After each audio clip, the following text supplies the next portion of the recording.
US Secretary of State Mike Pompeo has called on Guyana's government to step aside and respect the March election results and announce visa restrictions on government officials.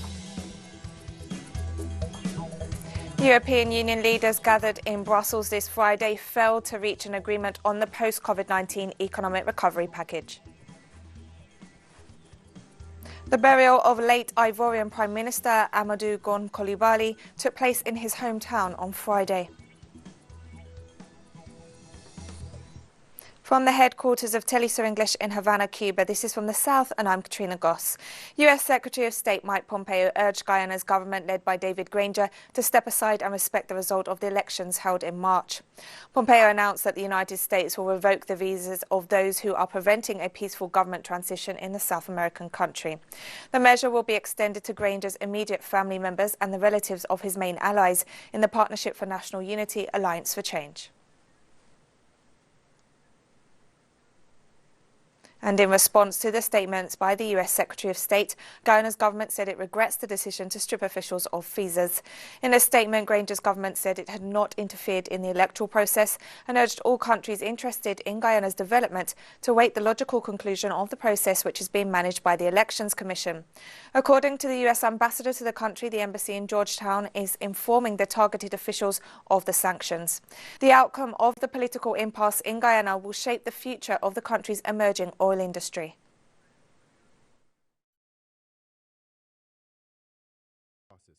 Those statements, have surprised me, and especially in the context of knowing that you allow the institutions of government to resolve a messy situation.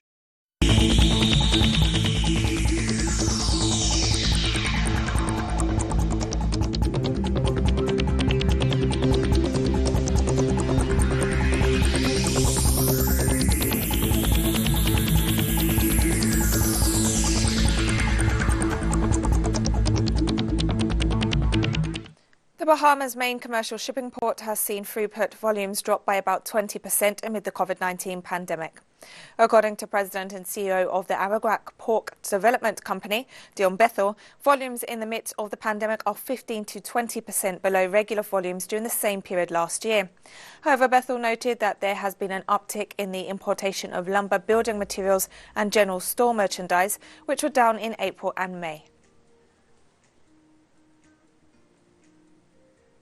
Grenada's Prime Minister Dr. Keith Mitchell announced that the country will soon reduce taxes on airline tickets as part of measures aimed at encouraging interregional travel within the Caribbean community. The Prime Minister added that his government is implementing various strategies to encourage travel within the region. Speaking on the pending liquidation of regional carrier Liat, Mitchell explained that other airlines will fill the void left by Liat, which suspended its services in April after most regional states shut down airports as part of measures aimed at containing COVID-19. Cuba has not reported any critically ill COVID-19 patients for 20 consecutive days. During his daily press briefing on coronavirus figures, National Director of Epidemiology at the Ministry of Public Health, Dr. Francisco Duran, reported that one COVID-19 patient is in a serious condition and was admitted to the Luis Diaz Soto Hospital in Havana. He also stressed that no COVID-19 fatalities were reported for the 5th day in a row, with the death toll remaining at 87. The doctor again called on the population to comply with protection measures and guidelines to prevent the spread of the virus.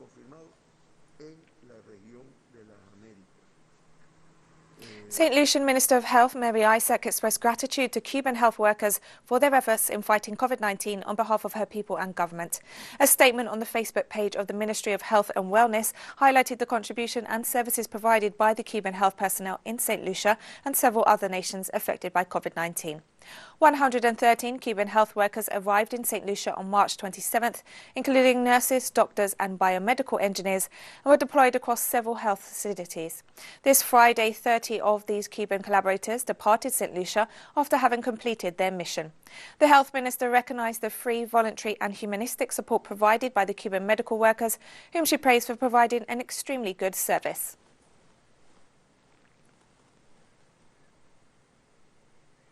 Venezuelan Vice President Delcy Rodriguez offered an update on COVID-19 figures this Friday. Rodriguez reported 219 locally transmitted cases in the last 24 hours, 103 of which in the capital, Caracas, and 69 in Zulia state. She also confirmed 118 imported cases, making for a total of 337 new cases. The COVID-19 death toll stands at 107 after 3 new fatalities were reported.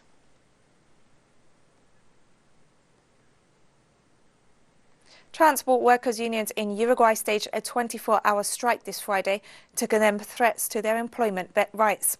The National Union of Transport Workers announced that sector subsidiaries are trying to impose wage cuts and the suspension of benefits without prior collective bargaining.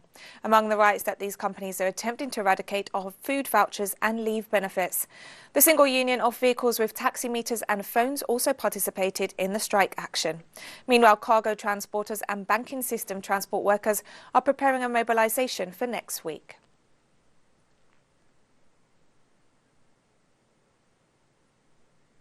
Argentinian President Alberto Fernandez announced a phased easing of the lockdown in the country on Friday. The lockdown restrictions will be in place until August 2nd, while partial reopenings will be applied in accordance with the epidemiological situation in each region. The Buenos Aires metropolitan area is one of the worst hit in the country, together with the provinces of Chaco, Guayquerí and Rio Negro. President Fernandez noted that measures adopted by his government helped to curb the rapid spread of the virus, but he stressed that there is still a risk and preventative measures should be stepped up.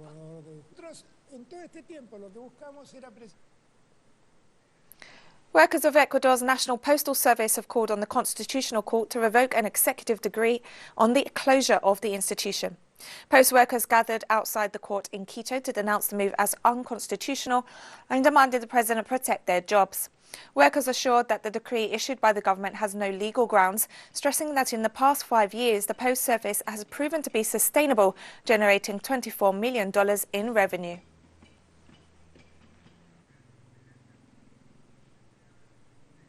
The former director of Mexico oil giant Pemex, Emilio Lozoya Austin, arrived in Mexico early this Friday after being extradited from Spain. On arrival, Lozoya was transferred to a detention centre under custody of the National Guard. The former official is facing 2 criminal proceedings for money laundering and abuse of public office.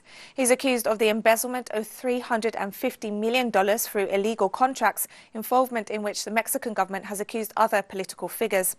Emilio Lozoya said he is willing to provide information to the authorities, a decision that will have repercussions on the country's political scene.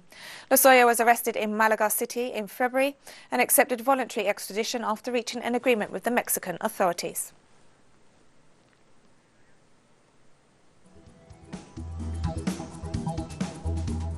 We're taking a short break now, but we'll be right back, so stay where you are.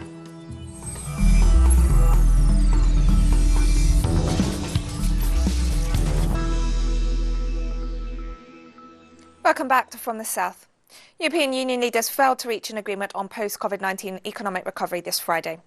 EU leaders gathered in Brussels on Friday for their first face-to-face summit in months, but so far the negotiations have failed to reach a consensus on an economic recovery package in the face of the bloc's worst-ever recession. The EU Commission has proposed a recovery fund totalling €750 billion, but there is still no agreement on what percentage of that figure should be grants and what should be in the form of loans. The Eurasian Intergovernmental Council met in Belarus's capital, Minsk, on Friday. The Prime Ministers of Russia, Armenia, Kazakhstan, Kyrgyzstan and host Belarus held meetings to address urgent matters surrounding economic functioning, exchange and energy cooperation in the face of the impact of COVID-19 on the region. Talks were also held on health measures and welfare plans. The Eurasian Economic Union is set to boost its integration process, which could result in the launch of a common currency. Meanwhile, the free movement of capital, merchandise and workers has been in place among the 5 member states since January 1st, 2019. Acting U.S. Secretary of Homeland Security Chad Wolf said that the U.S., Mexico and Canada will keep their borders partially closed at least until August. The U.S. official stated that the measure responds to an agreement between the three countries with the objective of stopping the spread of the COVID-19 pandemic in the North American region. The borders of the three nations have been closed since March after an agreement to limit movement between the countries. The measure has been extended on several occasions.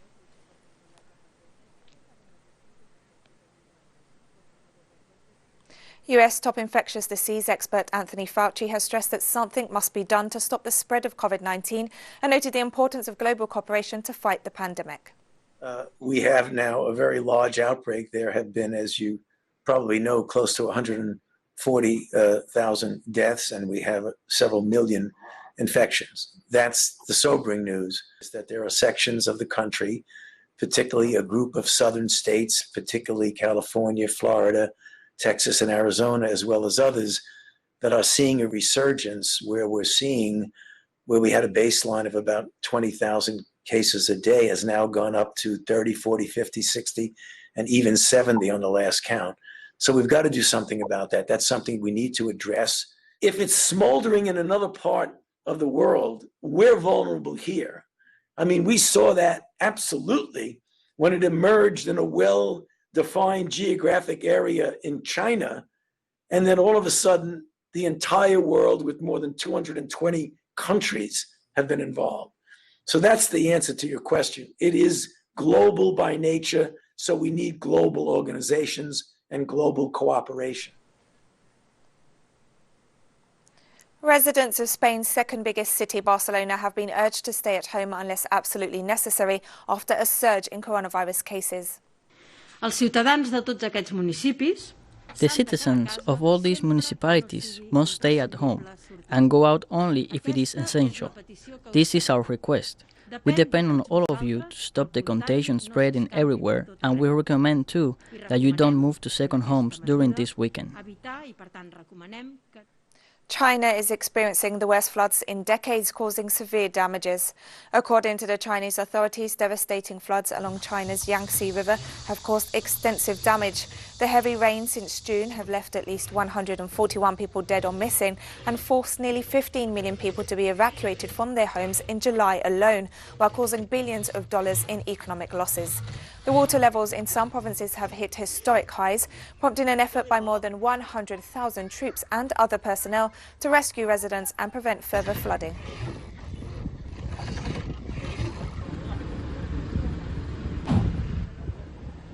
Chinese Foreign Ministry spokesperson Hua Chunying has stressed that high-ranking United States officials continue their absurd attacks on China.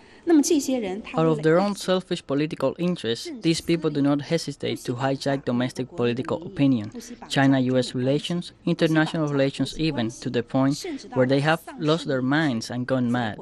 Such short-sighted behavior of drinking poison to quench one's thirst is causing seriously harm to the United States itself, as well as the world. It's really absurd. And we have more stories coming up after this final short break, so stay with us.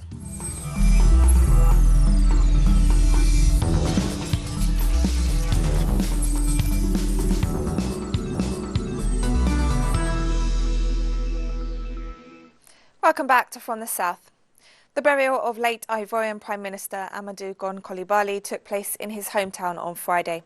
The Prime Minister passed away at the age of 61 on July 8th after suffering a heart attack. He was buried in the family tomb in his hometown of Kohoro, where he previously served as mayor. His death came just days after he returned from France, where he received medical treatment for his heart condition. Gon Coulibaly had been chosen by the ruling RHDP party to run for the presidential elections in October of this year.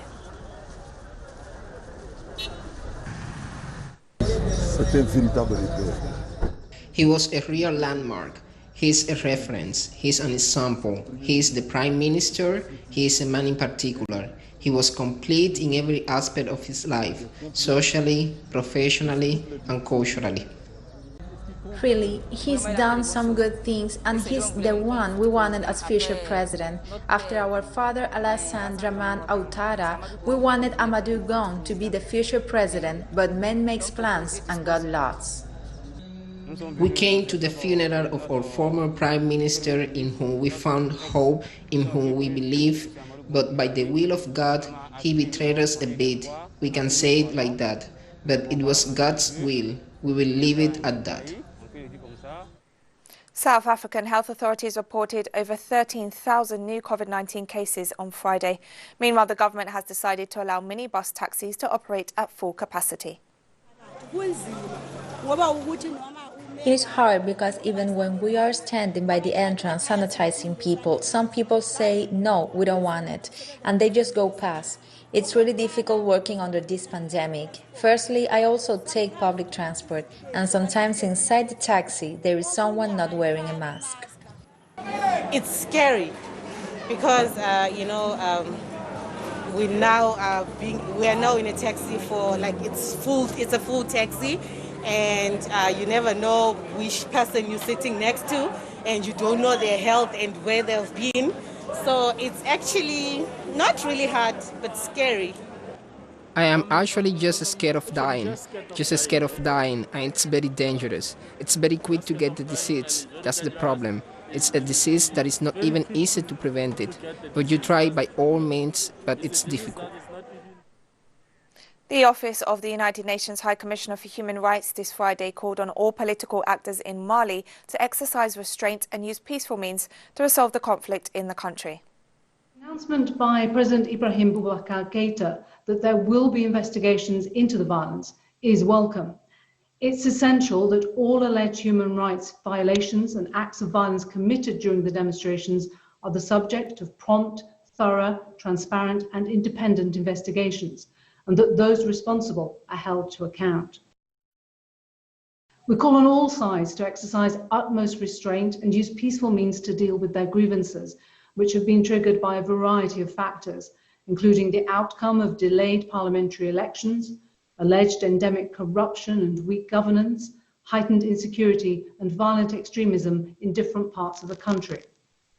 We're also concerned that since the demonstrations on the 10th of July, there's been a proliferation of fake news and messages online inciting violence, which risk heightening tensions further. And the leader of Mali's opposition June 5th movement, Iman Mahmoud Dicko, had this Friday welcomed the mediation mission sent to the country by the Economic Community of West African States.